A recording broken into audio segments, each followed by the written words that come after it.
You're listening to the OverFunctioning Leadership Podcast, learning leadership concepts through life experience. Welcome, friends, to another OverFunctioning Leadership Podcast. I am Alex. I'm John. And I'm Zach. And we are going to be revisiting self-differentiation. Yes, we talked about it once. Now we'll talk about it twice. Yes. It was such a great time. And we realized afterwards that I think I asked even the question, how do you become self-differentiated? And we really didn't answer that. So maybe we should try. It's also probably pretty appropriate because I think in several of our past episodes, our answer to questions has been, well, you just have to be more self-differentiated. So it seems pretty appropriate. Yeah, I was actually avoiding answering the question because I wasn't sure of the answer. And I'm not sure I'm any more sure this week, but we'll give it a shot. Yeah, it is. I thought there was like 43 and a half steps you have to take in order. I heard 16-step program. Oh. Yeah, give or take. And is it like, and I thought it was like a mat that you laid on the ground. So every step is like a real step in real life. Kind of like the Candyland game, little tiles. And Anyways. All right, we're diverting off. So before we get into the how-to wiki podcast of self-differentiation, let's go ahead and recap. So we did a Brumble. Zach and I, Brumble? Which is not a bread crumble. Now that we're saying it, it sounds absolutely ridiculous. It is. But I think it's a brain rumble. Rumble. Yeah. And I have to be honest with you, Zach, I didn't actually know that that's what you meant until like 3 days later. And I was like, what the heck is a rumble? And so I just found that very enjoyable. It was full of whimsy. We even brought in John through words, not like physically. We mentioned him several times. We did consider prank calling him beforehand, but I don't think we did. I don't know that people prank call anymore. That was a big hit when I was a kid. He had nothing else. We call it crank calling. Yeah. But I don't know that kids crank call anymore, but we should perhaps introduce how to do that sometime. I think it's difficult with the caller ID nowadays. Maybe you're right. Okay. Although there's a *67 or *69 or I don't know. Anyways, you can get around it. Yeah, but no one answers private callers anymore. Yeah, that's true. If you're listening and your phone says private caller and you're answering, you should not be doing that. This is a public service announcement. But we did talk about why the elephant in our Brumble. We had some questions about why we chose an elephant as our logo. Yeah. So we discussed that in very whimsical ways. And it is not because we are staunch supporters of the Republican political party. It has no political reference whatsoever. Yes. And in fact, we just want to support elephants. The whole point is we're just driving the elephant campaign. The elephant does not represent us. It is us that represents the elephant. Yes. So we better do a good job because they're like 4 tons or something and crush our bodies. Pretty big. Yeah. So that was our Brumble. As you can tell, it was full of ridiculousness, but a worthy listen as well. So that'll happen every 5th Tuesday of the month.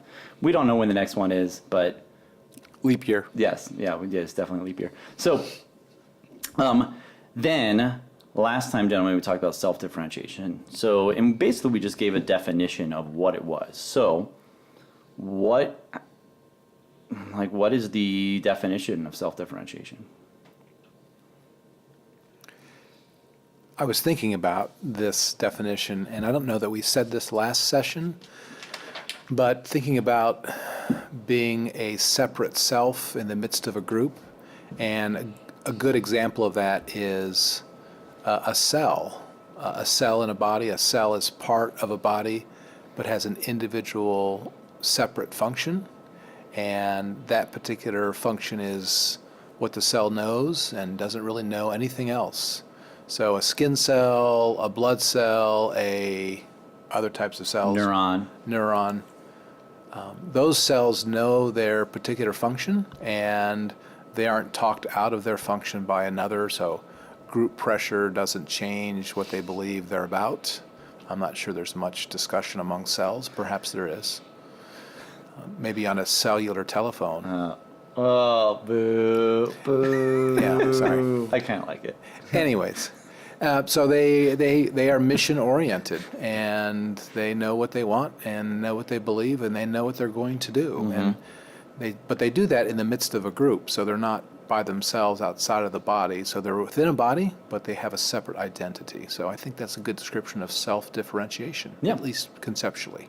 And so we talked about how that affected people, and one way to be differentiated as a person is to know what your convictions are and what you're deeply rooted in. Yeah. Who are you as a person? And that's a big question to answer, and we have all these movies that try and answer that. Is it who we love? Is it the people that we were born from? Is it our achievements in life, the careers that we attain?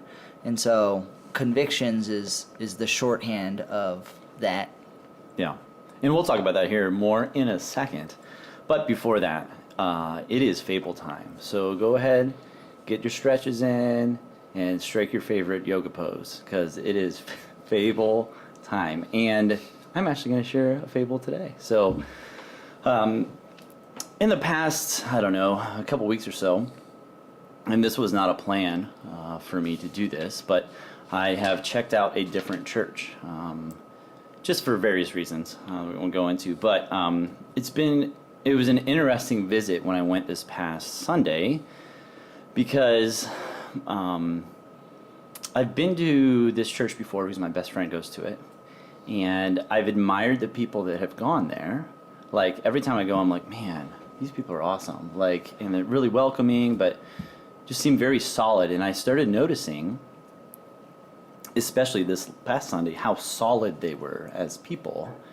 And then I had this big influx of like, I don't know if this is what you do when you go into systems or churches, I don't know. But like then I started questioning myself of like, okay, what's wrong? Why are these people like so solid? Why are they so self-differentiated possibly? And maybe there's like, what's the problem behind it? I need to figure out what the problem is, and so that way I don't have to like these people anymore. And I can dig out some sort of error with them, and so that way I have some sort of something to hold against them. I don't know. It's been a very weird journey, and on a systems level, I'm used to going to a non-denominational church, and can be more charismatic, I would say, than this church is. And so I think my homeostasis was one in which I was used to a more charismatic church, a little bit more open with the sermon style, and those types of things.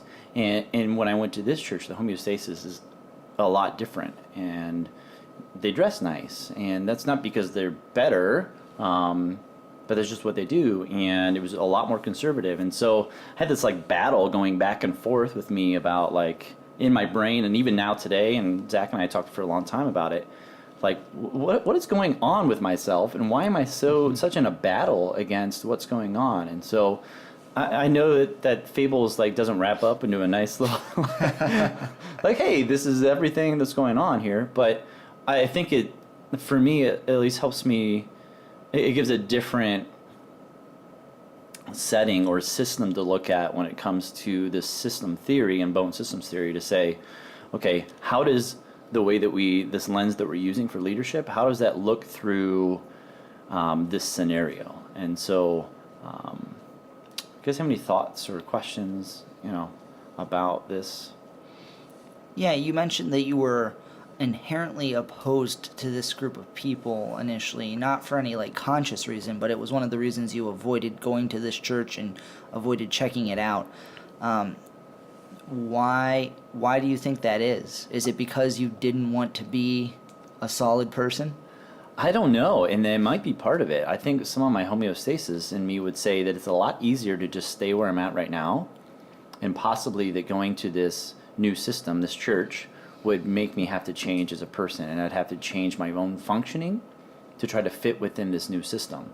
And perchance, for me, that means, okay, it's gonna cost me something, a little bit more than what I thought it was, as opposed to going into something that I'm used to, and it's easy, and shoot, I don't have to really think of this. I can kind of go in and get out, and that's the end of it, And all that to say, just want to make sure, because I know there are people that go to the church that whatever church I'm going to that I used to go to, is a great church. I don't want to say that it's not a great church because it is a great church. But for me right now, it's just had me flood in all these different thoughts. And so that's where I'm at. And maybe it's just when we talk about systems, maybe it just comes down to homeostasis, a good idea and good look into homeostasis, and how the things that you're so used to when you go to something that may be so different, it is pretty different. Maybe looking into that and saying, okay, maybe there is something to this when it comes to systems theory, and maybe that's why the alarm bells are going off in my head.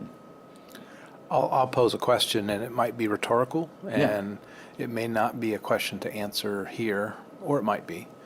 But I think about the phenomena that you mentioned of I went into this situation, and for all intents and purposes, it should have been like really, really good because of my initial impression, but there was something in me that was preventing me or pushing me away in some way. Would that be correct? Yeah, it was. Yeah, kind of. I was excited to go, and yeah, when I went, I was just kind of like, well, this is just gonna be like every other time I've visited a church or somewhere, and I'm just gonna be chill and not think too much, not make expectations too high. So I kind of went with lower expectations, and yeah, so. So I just asked the question, have there been other situations, other relationships, or other experiences where you've had similar, I'm going to go into it and kind of be chill, and you almost talked yourself out of enjoying it, if you've had a similar phenomena? Yes, yeah. And most of those occurrences, and John, you would know this, and Zach, of course, which I think is true of a lot of human beings, comes to relational.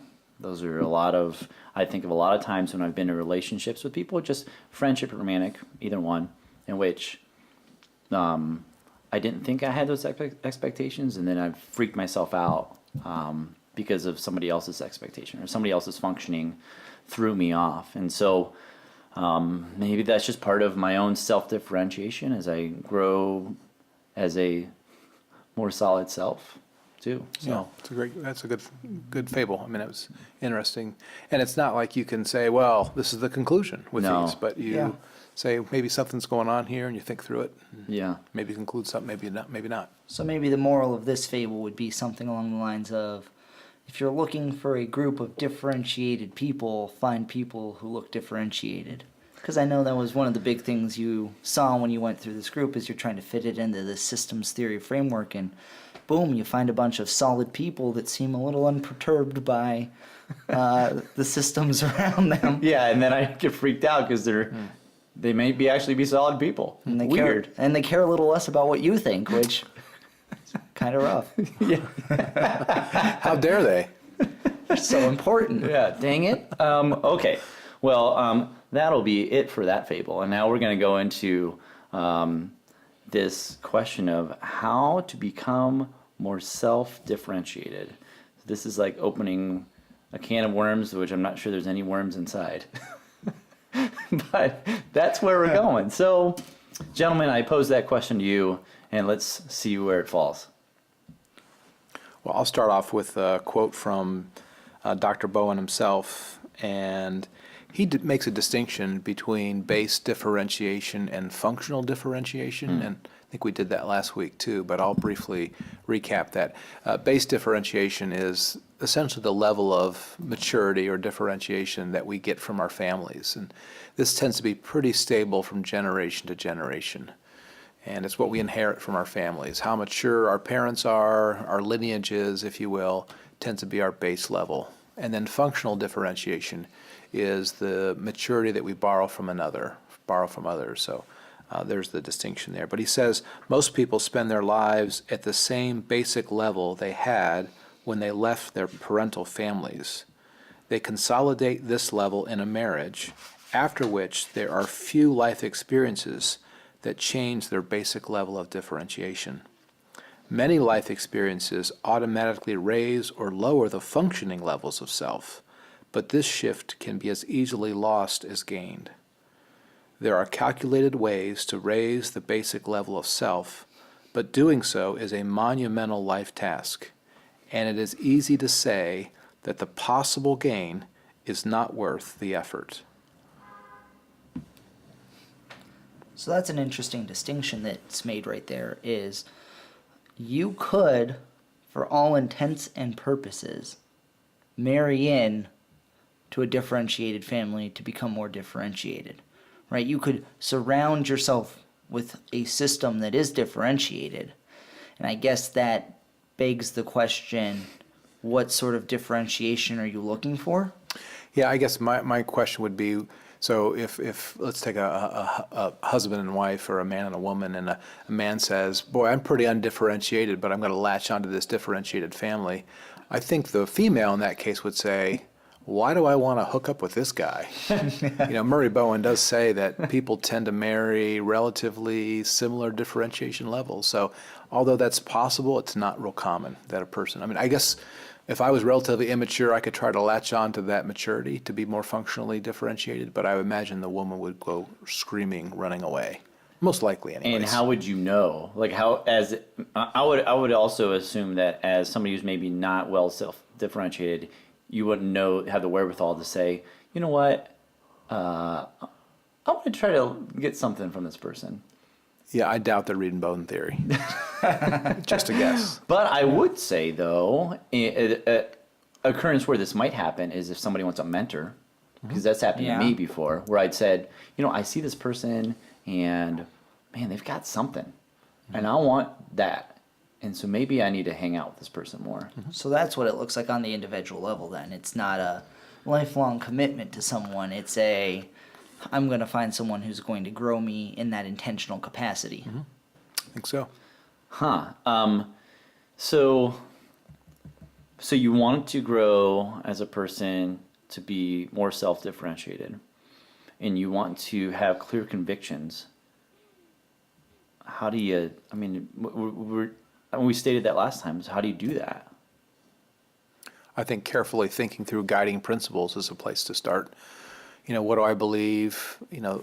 Bowen talks about a basic self is acquired through carefully thought through principles that they're not acquired through relationships, and they're not changed through relationships. They are thought through carefully through life experiences and trial and error, and eventually over time they become a settled part of who a person actually is.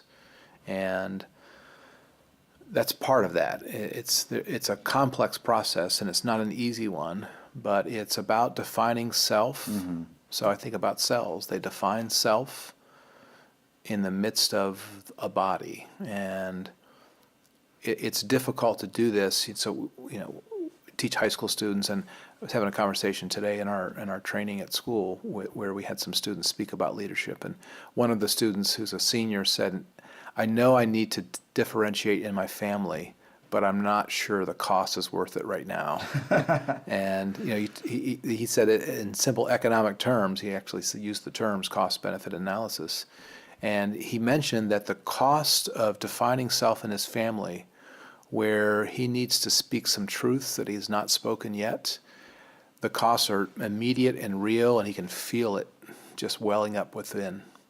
And the benefit is long-term and hard to quantify. And so it's easier just to stay stuck in the relationship the way it is. And I don't know, maybe one day he'll get the nerve to do it. But it's not easy. So there's a very direct tie there to anxiety, right? We've discussed chronic and acute anxiety, and right there, that chronic anxiety is at a place where he's not willing to act on it. It's tolerable. He's not fed up yet. So that begs the question, can you look at the things that cause you anxiety as places to begin to form convictions? I think so. Oh, wow. I think that's a great point to make. And I think the fed up piece is important. So if your relationship, so for those that are listening around the world, we've had some downloads Yes. Recently in some various countries, some of which I've never heard of. But anyways, if your relationships are all going, one of my favorite words, swimmingly, if your relationships are all going very, very well, then I would encourage you not to do what we suggest here in the podcast, because your relationships will probably get worse, at least temporarily. But ultimately, this is the idea behind Bowen theory, you'll raise your own maturity and the maturity of those around you. But it's a tough slog to go from chronic to acute, as you mentioned, Zach. Yeah, because it's so much easier just to slip, if you get it into acute, to slip right back into chronic too. And so that's why, we have Ed Freeman's book here, Failure of Nerve. That's what it's all about. It's talking about, I've made a decision as leader or as a person, and I made it acute, and I no longer have the nerve to stay there, so I let it go back to chronic and just let it sit there. And we've all done it, been there, done that, over and over again. And part of kind of what you're saying is with your anxiety and being fed up, there comes a point to where, part of understanding your convictions is getting up in the tree and looking down on what's going on, right? Yeah. And we made this distinction between, was it base and functional? Base being your own and functional being the system you're a part of, correct? So if you do encounter a period of acute anxiety that you overcome, and there's this tendency to slip back into chronic, it seems to indicate that you're going to revert to your base level of functioning without these intentional steps forward. If you're not intentionally seeking a conviction, you're going to take a couple steps forward and a couple steps back, and it's going to average out unless you're consciously fighting against the current to pull you back into this homeostasis. Yeah, I don't know that there's much difference between a 20-year-old and a 50-year-old, honestly, regarding maturity. I mean, it might look differently. The 50-year-old realizes that there's certain behaviors that cost me, and so they learn to kind of adopt those behaviors. But in reality, they're about the same level of maturity. Unless one really decides that they want to improve themselves and go through the difficult improvements, and I would say oftentimes with a coach that's trained in Bowen theory to be able to help them think through objectively, it's really, really difficult to improve a differentiation level. And I think it's really, really hard. So the question that Zach and I were going back and forth here about trying to figure out whether to answer this question, but I think it might be helpful, and we don't all need to answer this question, but we are not solid selves here, but hey, we're working on it, right? Yeah. So the question I think might be apparent is, how did you, Zach, or how did you, John, or how did you, Alex, become more self-differentiated? And I think that's a great question. If you're one of my friends or anyone who's ever talked to me in any capacity, a large shaping experience of my life was when I was a resident assistant in college, where I had a hall that I was responsible for that made sure that they followed the rules and all that. And it was very a little bit policey, right? You're sort of just watching over people. But the side of that really grew me as a person, and I see that we talk about leadership being influence. It's very directly related to how you relate to people. And so in the way that I see myself differentiated as a leader, right, comes from this experience as a residential advisor, a residential assistant, where I learned conflict management skills, and I very directly saw the applications to the residents, my friends at the time, on that hall. And so that led me through incidents where I saw my friends using alcohol to cope with stresses in their lives that were purely academic, where I helped to resolve conflicts between mutual friends, and very little of it was me doing anything, but it was taking these small little principles, and a large number of them basically said, be less reactive, ironically enough. Interesting. Yeah, so I'm just thinking of all the different perspectives that you saw, because you had to deal with those different conflicts. And so part of being having strong convictions is taking that lifelong journey, and John even talked about this today, is keeping an open hand with those things. We're not saying as you become more self-differentiated, your hand gets closed and you're like, I am not changing now. I'm not white knuckling anything. Yep, I'm not. I've already decided these are my convictions, and heck with everybody else. And that was one of the, we had leadership training at school today with some teachers, and some of the students were part of that leadership training. And one of the pushbacks we got at our training was from someone who has been part of our work, and the idea of self-differentiation being, follow me, I know the way, this is the right thing to do, and get behind me, here we go. And we talked about being open to new ways of thinking. So you have some principles that you've tried on, and you found them to be helpful, but you can add to that over time and be that open hand and continue on that path of differentiation. Mm-hmm. Yeah, saying, and this whole open hand thing I got from a different podcast, but is in case because I didn't really understand it right off the bat, but like you can hold so many things in your hand, but if your hand's closed, then you can't hold anything else, and so you're just keeping your hand open is allowed to hold more things. In case you didn't get the. For some reason, I just keep imagining carrots. Like, I want more carrots in my hand, and can't get any more carrots if my hand's closed. Good point. Yeah. I'm sure our listeners resonate with that. Yeah. Bugs Bunnies out there. Yeah. Oh, I was thinking like baby carrots. They're kind of slippery though. Really hard to hold on to. Yeah. Or as I like to call them, hummus dippers. One final question with this, because I haven't read.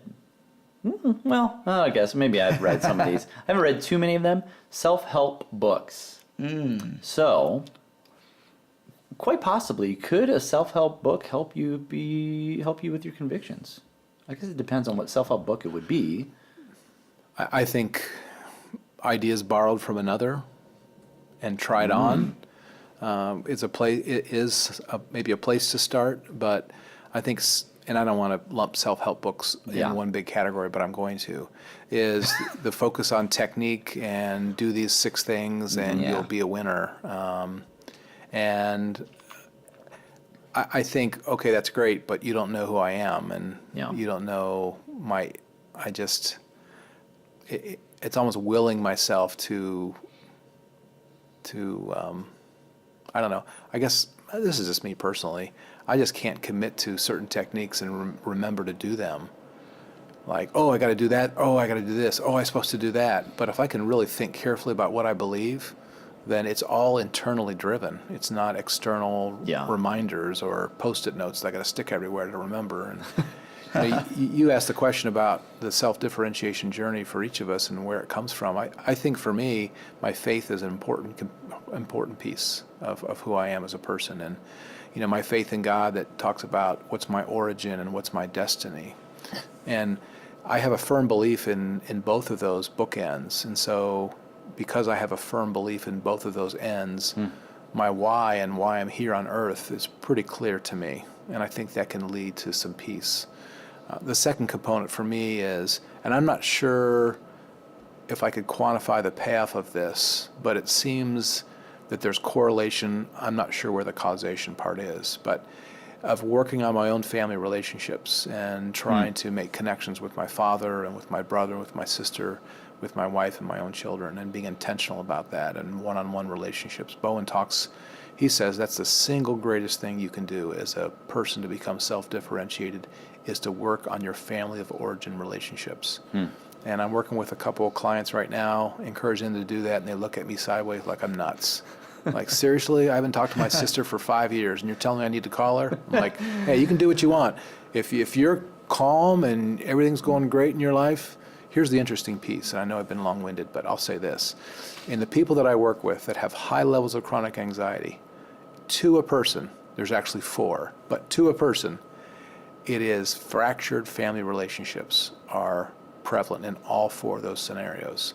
And I shared that with them, and I said, maybe there's something to this. And, maybe you got something different. So for those listening at home, maybe you have a different idea. Try that idea. But I would encourage you to think long and hard about cutoffs in families and how you can think, well, I'll just escape that. Yeah, it's funny because and I've done this with a couple of students where I'm like, okay, well, you need to talk to this person in your family. And just to see their eyes widen or like a slip of like a curse word underneath their breath as you tell them, you're telling me to do what? So it's always an interesting piece to that too. Well, now I feel like I need to say why I have my convictions. I would like to hear it. Because there's, in my life there's been some rather acute anxiety scenarios that have taken place. And so, And that's deaths and other types of things in my family. And it's taken a long time for me to really wrap my head around it, I would say. But in the past 5 years or so, some things that have really been helpful to me. I went to a conference. It was about your own story and understanding your own story. And there was like a curriculum. I hate using the word curriculum, but I'm going to now. I'm a teacher. And they went through this curriculum that really looked back through your life and really helped you understand your roles and your relationships that you currently have and those major points in your life and how they've kind of guided you to who you are. So that was one of the things that really helped me out. And quite obviously, I think a lot of this leadership stuff has also helped me out. But I've also sought medical help and within a psychological realm that has been helpful to me as well. And those are some applicable, maybe technical type things. But as far as my convictions go, that only made my conviction stronger, I would say. But my conviction, much is what it is to John, like my faith has carried me through from as soon as I can remember. I was just very staunch on, if anybody asked me what my why was, I would say, and I would still say this to the day, whenever I can remember, when I started living as a person, was love God and love people. And so my whole lens, everything that I do is based off of those two things. And I've just been blessed to be able to have that early in my life. I mean, I don't have any other reasons to have that other than blessed. Like, it wasn't like somebody told me that. I don't specifically remember that time where somebody told me. But and so that's really driven a whole lot of things. But at the same time, I still had all these other different acute anxieties. And so that continual working on, okay, how can I become a better person? And in my eyes, in my head, is like, how can I love people better? And how can I love the God that I love better? And so that really drove me forward on what was the next thing. And so, yeah, I thank you guys for sharing your different self-differentiation stories there a little bit. And I know we didn't hear them all. We didn't hear the extent of Zach's. I'm sure, Zach, you have more things to say about yours if you wanted to. Oh, no, that's probably about it. That's all I got.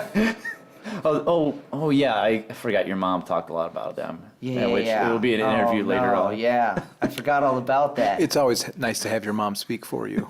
Yeah. I'm a little worried about what she said. That'll be next month. That'll be the December chat session. So that'll be exciting. So something to look forward to there. Me especially. Oh, boy. Yeah. Oh, speaking of chat sessions, by the time, I guess, you listen to this, it will be John Schott, I believe. Yeah, right? Oh, so, yeah, John Schott will, that chat session had come out. I had a discussion with John Schott, who's a good friend of mine.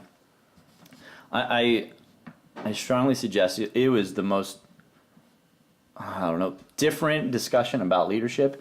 His premise was you need to lead from your weaknesses. And I think my brain melted when he said that, because I was like, what? Everything I've ever heard has been about leading by your strengths. And so he totally counterintuitively was like, nope, we're going to go the other direction. So, yeah, go ahead and give a listen to that. Yeah, so super interesting. An interesting premise. Definitely interesting. Well, gentlemen, I think we are about it when it comes down to this, how to become more self-differentiated. So in recap, how are we going to recap this? How do you do it? I mean, I think we can also tie in this whole how to be more self-differentiated thing by finishing our answer to can self-help books make you more differentiated. And I think what's going on here is we are promoting this idea of a perspective to look through. Yeah. And so when we're talking about leadership, it's about influence. It's about the relationships that you can have with other people. It's with the people who are drawing closer to you rather than away from you.